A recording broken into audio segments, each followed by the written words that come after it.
Now, the Three Martini Lunch with Greg Corombos and Jim Geraghty. And welcome, everyone, to the Friday edition of the Three Martini Lunch, along with Jim Geraghty of National Review. I'm Greg Corombos of Radio America. Get ready, folks. We have good martinis for conservatives to close out the work week. We also want to let you know that today we're sponsored by Simply Safe Home Security. For 24/7 protection you can really trust, go to simplysafe.com/ricochet. And as we wait to get into the first martini here, just a quick follow-up on yesterday. Jim was giving me a little bit of grief, and for very good reason, as the Chicago Bears signed a backup quarterback from Tampa for nearly $15 million a year over 3 years. We were talking about what the Bears were going to do with the rest of their quarterbacks. They ended up cutting Jay Cutler on Thursday. Jim, and I know this will make you excited. Here's Ian Rappaport from the NFL Network. Well, the New York Jets do have some interest in Jay Cutler, and I'm told he has interest in them as well. He is the best veteran quarterback option out there. I would expect some sort of contact between Cutler and the Jets some point soon. So basically, we're at the seventh grade study hall version of this, Jim. Both sides know that they like each other, and maybe at the next junior high dance, they'll actually talk to each other. We'll see. You know, Greg, it's fake news. Fake news. It's sad, pathetic. The media making up crazy stuff. I'm just going to remain in absolute denial until it actually happens. So, all right, we'll keep it there. We've had a lot of sports this week, and while we love talking about it, that's not exactly what we're paid to do. So let's go on to the first good martini. The top U.S. commander for the Middle East told senators Thursday that he has completed an exhaustive review of the Yemen raid that killed a Navy SEAL, and has concluded there were no lapses in judgment or decision-making surrounding the operation. General Joseph Vattel, who heads U.S. Central Command, says he sees no need for additional investigations into the January mission that triggered debate in Washington over what went wrong and whether important intelligence was actually gathered. It was the first military raid authorized by President Trump. Vattel, who presided over an internal review, said that he was, quote, looking for information gaps where we can't explain what happened in a particular situation or we have conflicting information between members of the organization. I am looking for indicators of incompetence or poor decision-making or bad judgment throughout all of this. In the end, he said, quote, I was satisfied that none of those indicators that I identified to you were present. I think we had a good understanding of exactly what happened on this objective, and we've been able to pull lessons learned out of that we will apply in future operations. He said there was no need, again, for an additional investigation, and he does believe the U.S. gained valuable information on al-Qaeda militants. So, Jim, NBC, if they had a conscience, would have egg on their face at this point. Seems pretty clear that the military is satisfied with what happened in Yemen. Obviously, we regret the loss of life with the heroic service of the Navy SEAL. But from what we can tell, all the hysteria about this mission being unsuccessful seems to be unfounded. it is, and this is where the media's animus towards Trump really gets destructive. And this is coming from a guy who was never Trump during the election. That look, when something like this happens, did something go wrong? Yeah. In other words, you never design a plan hoping to lose somebody or expecting to lose somebody. On the other hand, this is combat, this is war, and the other side gets a say in what happens during that. You never know what's going to happen in terms of the opponent's return fire and things like that. So how do you separate the fog of war and what we might call just natural consequences of armed combat in a mission like this versus a mistake that was avoidable versus something that really reflected insufficient preparation or bad planning or bad judgment or something like that? Well, this review is rather reassuring. It tells us, that this is very much, for lack of a better term, normal. That when you run a dangerous mission in a foreign country, there's always the risk of casualties. Sadly, we had one in this case. As President Trump said, they're etched in eternity. We should always be studying these things to see what happened. But I remember, almost immediately it was like, Trump's first covert mission goes terribly wrong. There was this over-the-top and a strikingly vehement desire to tie this directly to Trump, that somehow it was his fault, that somehow the president hadn't provided the cover fire he was supposed to or something like that. And I had an exchange with a guy on Twitter where I said, okay, I know you think Trump is incompetent, but what did he not do with this mission that he should have done? What? And I kept kind of pecking at this guy to say, all right, tell me what the decision was. Well, he shouldn't authorize it. But the guy actually came back and said, you know what, you're right. It really wasn't Trump's decision. And I believe that violates the Twitter charter, Greg, for anybody to ever admit that they were wrong or that they acted without complete information. Now, look, does this mean? And I'm glad they're doing this full review. This is a circumstance where it doesn't mean it's okay or we should all shrug this off. I'm sure the military looks at every casualty and says, what happened, and how can we do our best to make sure this doesn't happen again? Having said all that, this was fairly standard. And the fact that it's got, there's some reports, including that in the New York Times, that this recovered valuable intelligence about Al-Qaeda in Yemen and a group that has been trying to smuggle bombs onto airplanes and things like that. Look, this is the job of the military is. They did their job. They achieved a certain level of success, but also at a cost that some people will debate will be too much. Unfortunately, there is no such thing as a casualty-free war.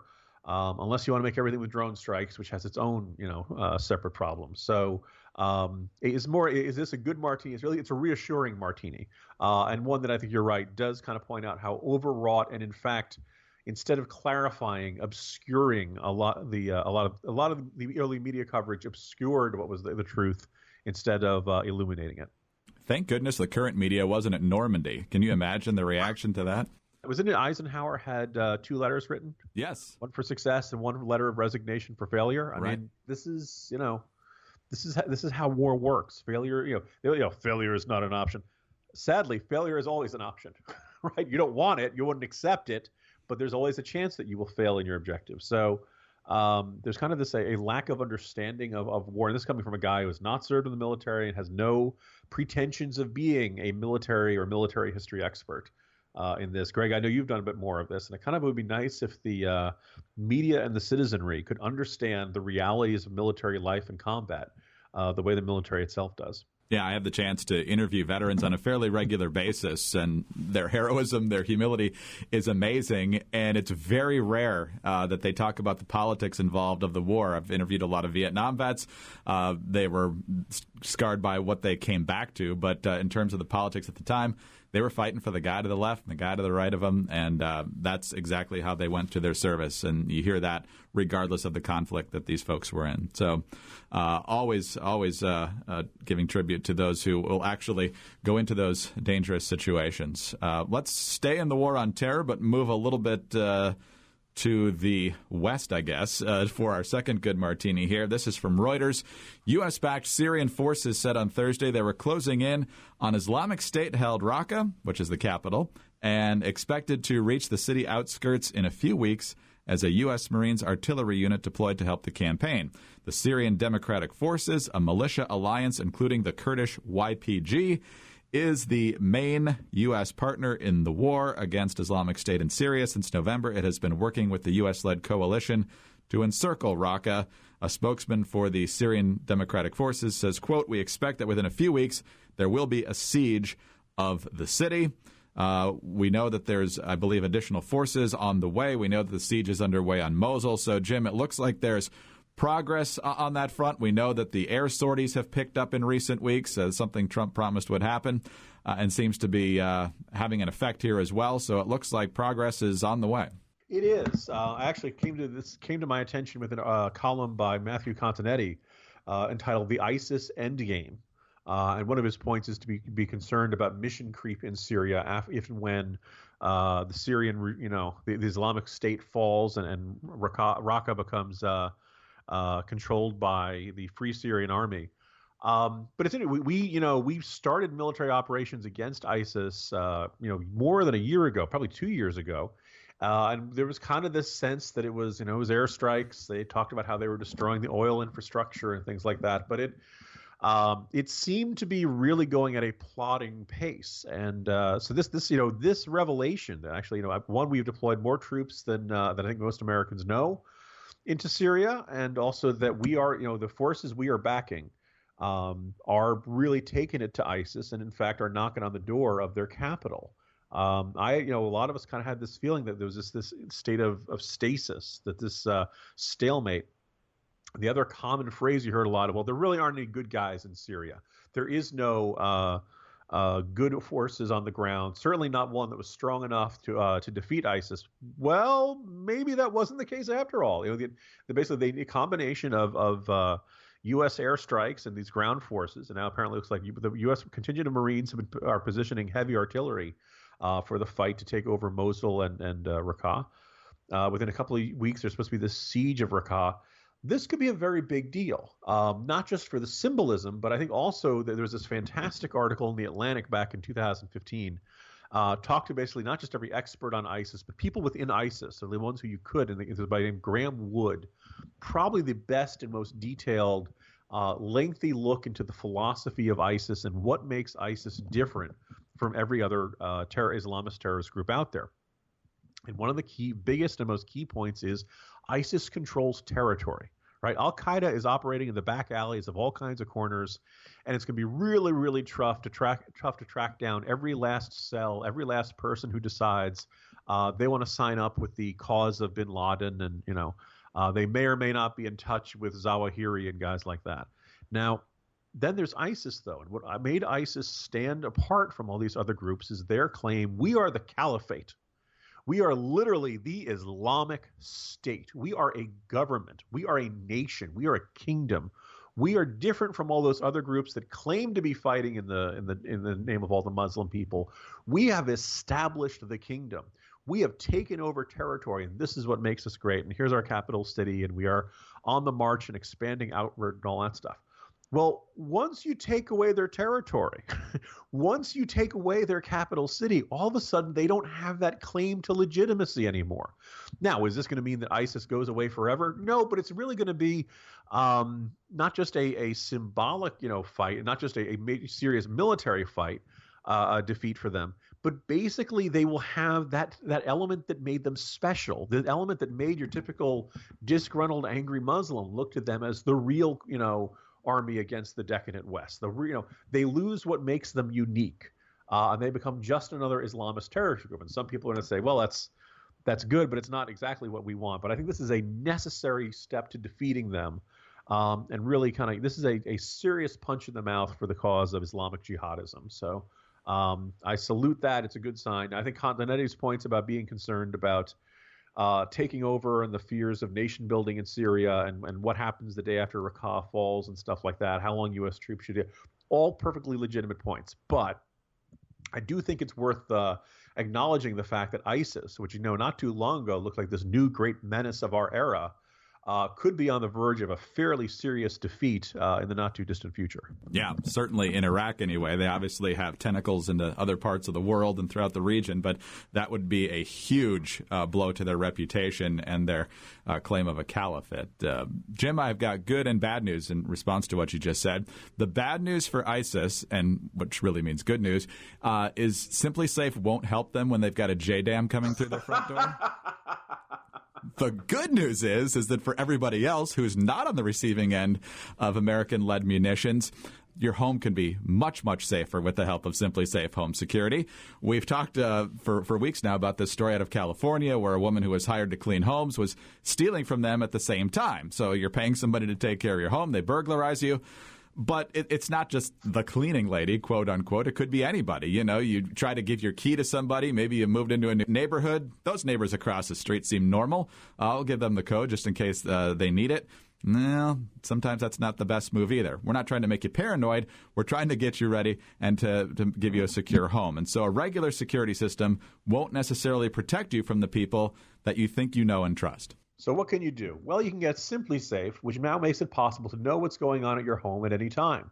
If you want to check in, you can just live stream footage from the Simply Safe camera in your home directly to your smartphone anytime you like. You can get text message and email alerts when someone arms or disarms your system, so you can be sure and confident that your home is safe. So for 24/7 protection you can really trust, go to simplysafe.com/ricochet.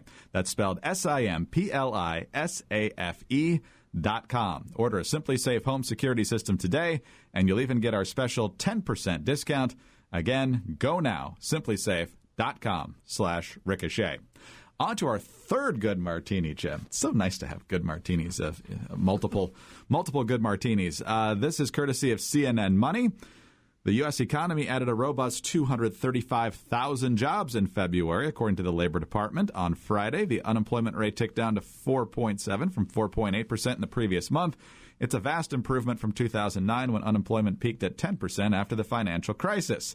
Economists still think it'll be challenging for Trump to come through on his promise of 25 million new jobs in the next 10 years, since the unemployment rate is already low. But other good news, wage growth continued to show signs of progress after persisting at a sluggish pace for years. Wages grew a solid 2.8% in February compared with a year ago. Manufacturing adding 28,000 jobs, construction adding 58,000 jobs. So robust news. Sounds like this will lead the Fed to raising short-term interest rates by a quarter point. So what we save actually earns us some more money. Jim, obviously as the Obama folks will tell you, we've had job growth month after month after month after month. But when you look at the wage growth and some of the key sectors that are adding jobs, there's reason for additional excitement. Yeah, this is good news on a bunch of fronts. One of them, just the idea that there's not bad news, right? If there had been any indication of a downturn or slowdown, the Trump recession has begun. We would have gotten a great deal of that. But the second thing is that this is a really good number. Now, we had gotten a payroll company report from the middle of the week that pointed to a super duper phenomenal number. And this number isn't quite that, but it's still pretty darn good and plenty of reason for cheer. What jumped out at me is the wage growth number, which people had said that, yes, the unemployment rate had been steadily declining, but, one, did people feel it? Did people feel prosperity? If you had a really nice job before the Great Recession, you go and you find another job that pays half of what it used to. Are you in better, you're not unemployed anymore, but you don't feel like you're prospering or getting ahead. The American dream seems further away. And every other, lament we've heard about the economy over these past couple, 8 years or so. If this is a recovery, it's a slow and sluggish and very uneven recovery in a lot of places. So now we have a nice big month of job growth, a nice big month of wage growth, and economic confidence is rising. And we might be on the verge of what something would really feel like a serious recovery, an economic boom, something would really make us broadly shared prosperity. And I don't know about you, we have this feeling that if, you have real, genuine economic growth and people are hiring and people are getting raises and people are feeling confident about applying for a better job and getting that better job, now their income comes up a little bit higher, and keeping this circle of confidence for the future. They're making bigger purchases. They feel better about taking out a loan to get a mortgage or something like that. This is, they causes a virtuous circle instead of the vicious circle that we were in for a while. So I think there's, great potential here. You don't want to count any chickens before they hatch. But look, when you look at a jobs number, just about everybody across the board is like, yeah, it's pretty darn good. Hey, let's take it. It's kind of tough to find those. And maybe we're on the verge of a real, genuine economic recovery, which can only be good for the United States. Jim, the private sector report you referred to, I think, was pretty close to 300,000. This one's 235. I don't know if you can chalk that all up to potential losses of government jobs. So, if Trump just doesn't appoint people to a lot of these positions, the private sector numbers are going to be fantastic. It's going to be the federal numbers that are going to be dragging us down here, which in the end isn't necessarily a bad thing. Well, I'm wondering how many positions he's supposed to appoint to that he hasn't filled yet. I've gone down the list. I know that FEMA, Center for Customs and Immigration Services, which you'd think would be a priority in the Trump administration, don't you think, Greg? Yes. ATF, right? This is a very pro-gun. Right now, all these positions are Obama holdovers or permanent staffers. So I don't know about you, Greg. He could take it. This would not actually make a dent in the unemployment numbers, but there's 2,000 jobs waiting to be filled as is, Mr. President. Let's get cracking. Come on, chop chop. That's the other way of looking at it. Well, Jim, speaking of the streak of job creation, our streak of not being interrupted during our podcast is at an astronomical pace at this point. It's been a very long time, other than some technical glitches perhaps along the way. But being interrupted by children has not happened in a very long time. Can't say the same for an expert on North Korea, South Korea policy who was being interviewed by the BBC. There's a lot of turmoil in South Korea right now. A court there just upheld the impeachment of the South Korean president. So there's some turmoil. There'll be some new elections.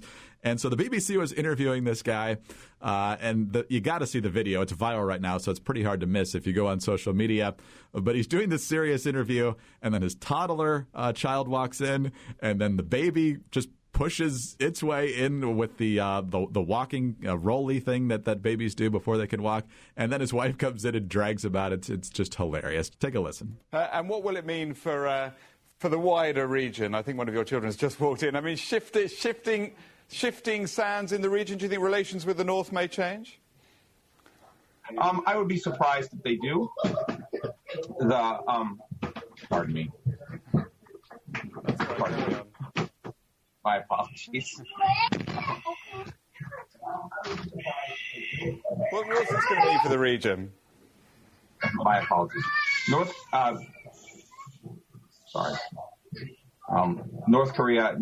South Korea's policy choices on North Korea have been severely limited in the last 6 months to a year because of North Korea's behavior.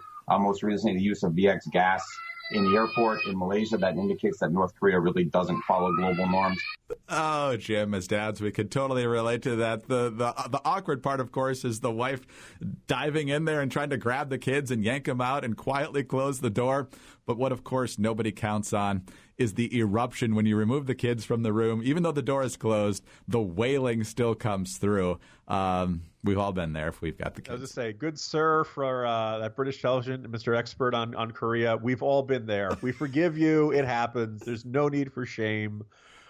This is work-life balance for a lot of working parents and things like that. And I think about all the number of times my sons have made unplanned appearances on the Hugh Hewitt Show and occasionally Bill Bennett's morning show.